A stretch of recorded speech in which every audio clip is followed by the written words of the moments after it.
ایک طرف زہر ظلم ہوگا اور دوسری طرف جو ہے مظلومیت ہوگی۔ اکثر یہی ہوتا ہے، اکثر طور پہ کہ آپس میں اگر کوئی مسئلے مسائل ہے تو کوئی زیادتی کر رہا ہے تو ہم زیادتی والے کا ساتھ دیں گے، جو ظلم کر رہا ہے اس کا ساتھ دیں گے، اپنی رشتہ داریاں نبھائیں گے، اپنی دوستیاں نبھائیں گے، اپنے معاملات کو دیکھیں گے، میرا اس کے ساتھ کاروبار سانجھی ہے،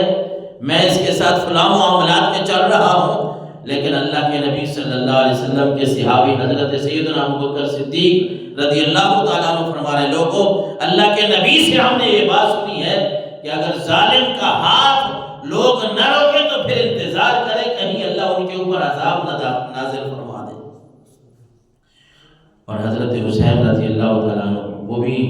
اسی حدیث مبارکہ میں فرماتے ہیں انی سمعت رسول اللہ یقول ما من قوم یعمل فیہم بالمعاصی ثم يقدرون على ان يغيروا ثم لا يغيروا۔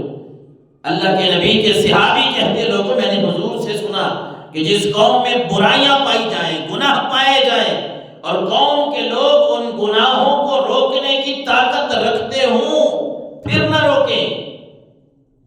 ایک گناہ ہو رہا ہے، ایک غلط کام ہو رہا ہے، وہ قوم کے لوگ سارے تو اس گناہ میں ملوث نہیں ہے نا، سارا محلہ سارا شہر تو نہیں ہے۔ اللہ کے نبی نے دوسرے لوگوں کے لیے فرمایا جو دوسرے لوگ ہیں، ان کے رشتہ دار ہیں، والدین سے لے کر دور کے رشتہ داروں تک، دوست احباب ہیں، سب کو کہا جا رہا ہے۔ اللہ کے نبی نے فرمایا لوگوں اگر تمہارے محلے میں، تمہاری قوم میں کوئی گناہ ہو رہا ہے اور قوم کے لوگ اس گناہ کو روکتے نہیں ہیں، فرمایا الا یوشک ان یعمهم اللہ عنہ بعقاب، ہو سکتا ہے اللہ ان کے اوپر انہی کی وجہ سے عذاب نازل فرما دے۔ یعنی برائی اور گناہ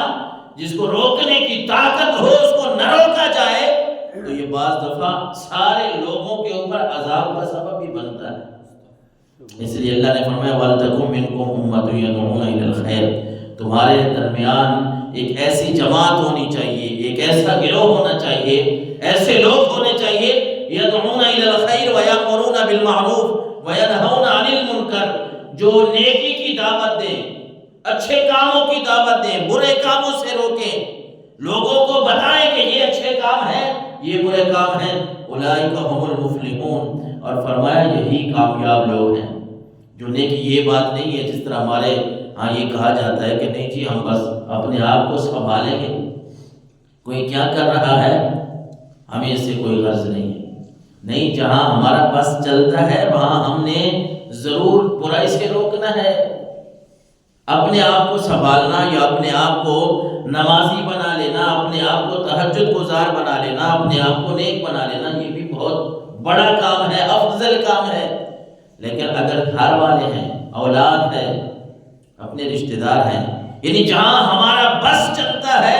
ہم نے وہاں ان کو بھی برائیوں سے روکنا ہے اور اللہ اور اس کے رسول کی اطاعت کی طرف لے کے آنا ہے۔ جس طرح رب نے قرآن میں فرمایا یا ایھا الذین آمنوا قوا انفسکم واہلیکم نارا، اے ایمان والو خود بھی دوزخ کی آگ سے بچو، اپنے گھر والوں کو بھی بچاؤ، گھر والوں کو بھی بچاؤ۔ اگر گھر والے نماز نہیں پڑھتے ان کو بھی بتاؤ، ان پہ بھی سختی کرو، ان کو مختلف انداز سے سمجھاؤ، ان کو بھی نمازی بناؤ۔ یہ نہیں کہ ہم صرف مسجد میں آ جاتے ہیں، ہم نماز پڑھ لیتے ہیں، ہمیں پتہ ہے کہ ہمارے بیٹے بیٹیاں وہ نماز نہیں پڑھ رہے، وہ صبح جب نماز کا وقت ہوتا ہے وہ سو رہے ہوتے ہیں، خراٹے مارتے ہیں، رات کو دیر تک موبائل دیکھتے ہیں، رات کو دیر تک وہ جاگتے رہتے ہیں۔ ہمیں پتہ ہے کہ یہ باقی نمازیں بھی نہیں پڑھتے اور ہم نمازیں مسجد میں آگے پڑھتے۔ اچھا یہ بات بھی نہیں ہے کہ ضرور فساد بچانا ہے، نہیں، جتنی طاقت ہے اتنا تو کہیں، اولاد جتنا آپ کا کہنا مانتی ہے اتنا تو ان کو کہیں، ماں باپ بیٹی بہن جو بھی ہے جتنی ہماری طاقت ہے وسعت ہے کوشش کریں کہ ان کو نیک کاموں کی طرف لے کے آئے، اچھائی کی طرف لے کے آئے،